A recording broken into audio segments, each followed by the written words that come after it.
हम्म। नमस्कार दोस्तों।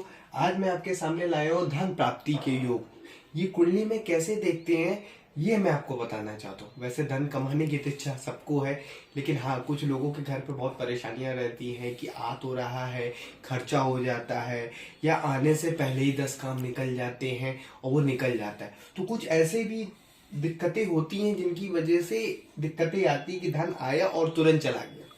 तो इसके लिए सबसे ज्यादा इम्पोर्टेंट तीन, ये तो मैंने आपको बताया हुआ पहले के भी वीडियो में कि ये धन के घर है। ये तो बहुत इंपॉर्टेंट, इनके बिना तो काम नहीं, क्योंकि धन के घर है। उससे ज्यादा इंपॉर्टेंट चीज है ये लग्न। ये लग्न जो है वो आप है। ये बताएगा कि आपके अंदर कितनी एनर्जी है।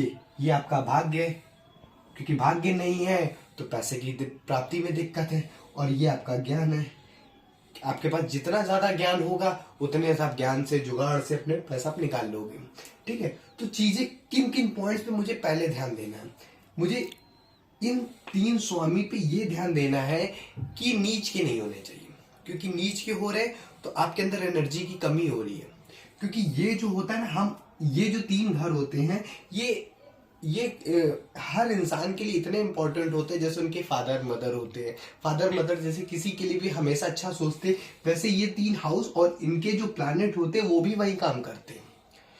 आपके अंदर जो भी इच्छाएं हैं, जो भी डिजायर है, जो भी कुछ भी है, वो ये तीन डिसाइड करेंगे कि आप उसको कर पाओगे कि नहीं कर पाओगे, एनर्जी है कि नहीं है। फिर बाकी हाउसेस भी इंपॉर्टेंट, ऐसा नहीं कि धन के लिए मैं ये दोनों नहीं देखूंगा, बिना ये दोनों देखे कैसे काम चल जाएगा। लेकिन बट अगर मैं पर्टिकुलर हर चीज के लिए बात करूं कि क्या नाम है, धन के लिए देखना है या किसी और चीज के लिए देखना है, शादी के लिए देखना है, नौकरी के लिए देखना, तो ये तीन हाउसेस का मजबूत होना इंपॉर्टेंट है। ये आपकी एनर्जी को प्रकट करता है। अब आते हैं कि धन कैसे कम।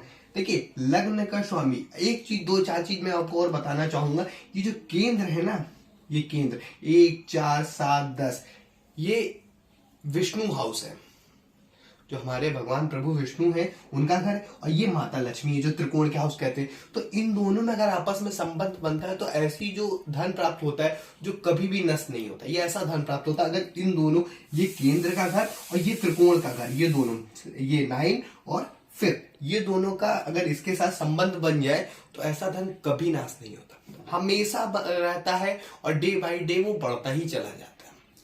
तो मुझे ध्यान क्या देना है, ये लग्न का स्वामी पे मुझे ध्यान देना है कि लग्न का स्वामी केंद्र या त्रिकोण में, केंद्र ये हो गया और त्रिकोण ये हो गया, यहां पे आके बैठ जाए। और भाग्य का स्वामी केंद्र में उच्च का होके बैठ जाए, मूल त्रिकोण राशि में अपनी बैठ जाए, स्व राशि में बैठ जाए, मित्र राशि में बैठ जाए, तो ये आपका एक लक्ष्मी योग बना देगा। लक्ष्मी योग कैसे बना देगा, लग्न जो आपको काम करना है वो आप हो, और लग्न को जिसको काम करना है और उसको भाग्य का सपोर्ट मिल गया तो वो धन इजीली कमा लेगा। कोई बड़ी चीज नहीं है, कोई बड़ी चीज नहीं। जो भाग्य के पीछे तो हम भागते हैं कि भाई भाग्य होता तो शायद यहां से पैसा निकल जाता। तो ये अगर केंद्र में उच्च का हो रहा है, स्वक्षेत्री हो रहा है, मित्र का हो रहा है, तो बहुत अच्छा योग है। मैं आपको कुछ और भी बहुत सारी चीजें बताऊंगा कुछ ऐसे। अब कैसे संबंध, अब ये हाँ, भाग्य का स्वामी अगर इस हाउस में आ जाएगा तो दूसरा क्या बन जाएगा, केंद्र त्रिकोण राजयोग। सपोज करिए ज्ञान का स्वामी और भाग्य का स्वामी यहां पे आके बैठ जाए और लग्न का स्वामी यहां पे आके बैठ जाए, तो दोनों में आपस में दृष्टि संबंध बन जाएगा। तो तीनों त्रिकोण के स्वामी आपस में एक दूसरे को देखेंगे तो लग्न को बल मिल जाएगा। क्यों? क्योंकि लग्नेश पे भाग्येश और ज्ञान की दृष्टि होगी, जिसकी वजह से आपके अंदर बहुत एनर्जी आ जाएगी। तब भी आप बहुत अच्छा धन कमा लोगे। क्योंकि धन कमाना है कि नहीं कमाना है, ये इसमें चंद्रमा का बहुत रोल होता है। चंद्रमा का बहुत रोल होता है। चंद्रमा मन का कारक है। अगर मन में इच्छा है धन कमाने की तो आदमी पैसे के पीछे भागेगा, नहीं इच्छा है तो बस वो दिन भर का जो कमाया उसमें अपना जी के आगे गुजार लेगा। इच्छा इंपॉर्टेंट है, तो उसके लिए चंद्रमा की स्थिति देखनी बहुत जरूरी है।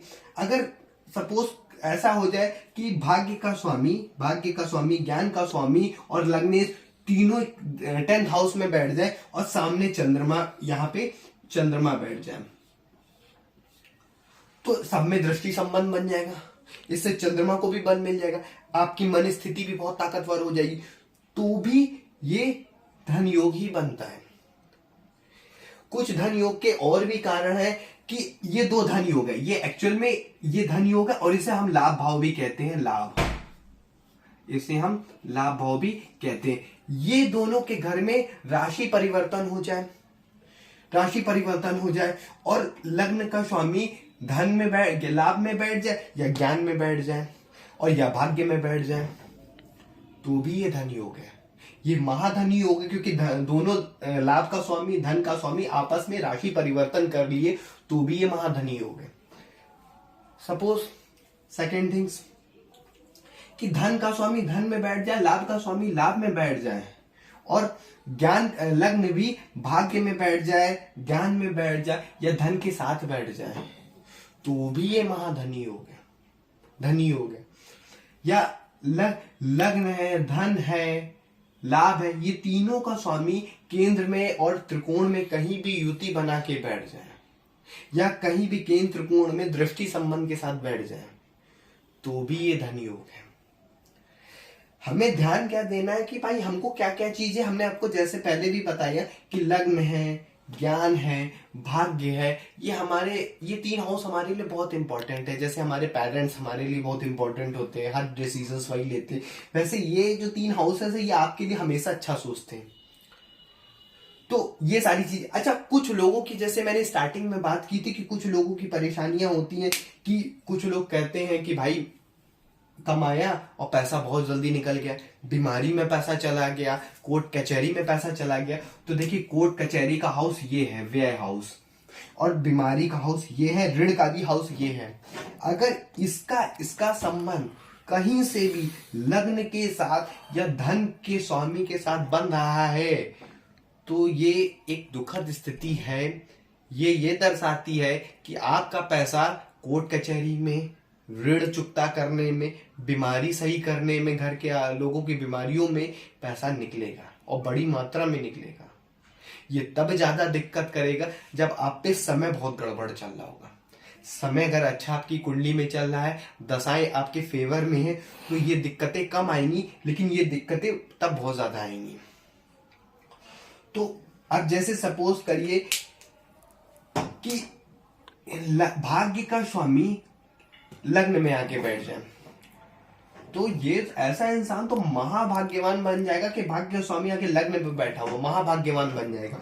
और लग्न का स्वामी कहीं से ज्ञान पे बैठ जाए या भाग्य पे बैठ जाए, ज्ञान में बैठेगा तो धन को देख लेगा और भाग्य में अगर उसमें बैठ गया तो ये परिवर्तन योग हो जाएगा। तो इस स्थिति में क्या होता है कि लग्न और भाग्य दोनों ही बहुत ताकतवर हो जाते हैं, दोनों ही बहुत ताकतवर हो जाते हैं। और उसमें कहीं धन के स्वामी की स्थिति बन जाए, या तो धन इसके साथ दृष्टि संबंध पे बना ले, यहाँ बैठ के बना ले, चाहे यहाँ पे साथ में बैठ जाए, चाहे धन का दोनों धन के स्वामी यहाँ बैठ जाए, तो भाग्य के साथ दृष्टि संबंध में सपोज करिए कि ये धन का स्वामी यहाँ पे आके बैठ जाए और भाग्य का स्वामी यहाँ पे आके बैठ जाए, तो भाग्य से धन प्राप्त होगा, क्योंकि धन भाग्य को देख रहा है, भाग्य धन को देख रहा है।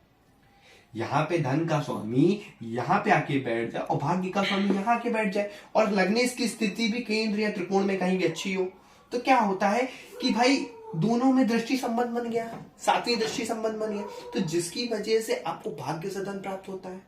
लोग आपने कई बार सुना होगा, यार वो बंदा जाता है पता नहीं क्या करता है, क्या जुगाड़ फिट करता है, उसका काम बड़ी जल्दी हो जाता है। भाई उसका भाग्य साथ दे रहा है, भाग्य का स्वामी लग्न में बैठा हुआ है और वो धन के स्वामी को देख रहा है, तो धन को भी वो भाग्य कारक बना दिया है, वो अपने भाग्य से वो पा रहा है। तो ये कुछ बातें हैं, और भी इसमें मैं थोड़ी सी और बातें आपको बताना चाहूंगा कि वैसे मैं इस पे बृहद चर्चा करूंगा कि क्या क्या स्थितियां इन दो हाउसेस की वजह से बनती है जो इंसान जीवन में बहुत परेशान रहता है। पैसा आया तो डूब गया। अच्छा, एक दो चार चीज अपनी आप लोग कुंडली में देखिएगा कि अगर कहीं से भी ये विष्णु स्थान होता है, ये लक्ष्मी स्थान होता है, अगर इनका संबंध कहीं भी केंद्र या त्रिकोण में बन रहा होता है तो इसे केंद्र त्रिकोण राजयोग कहते हैं। वैसे भी लक्ष्मी माता हमेशा विष्णु जी के पास ही रहती हैं, तो केंद्र त्रिकोण राजयोग बनने की वजह से ऐसा माना जाता है कि ऐसा धन कभी नष्ट नहीं होता। तो ये कुछ बातें हैं। नमस्कार दोस्तों, मेरे चैनल को लाइक कीजिए, सब्सक्राइब कीजिए, और अगर आपको कुछ पूछना है तो आप मुझे कमेंट्स बॉक्स में कमेंट करिए, मैं आपके जवाबों का उत्तर दूंगा अपने ज्ञान के अनुसार।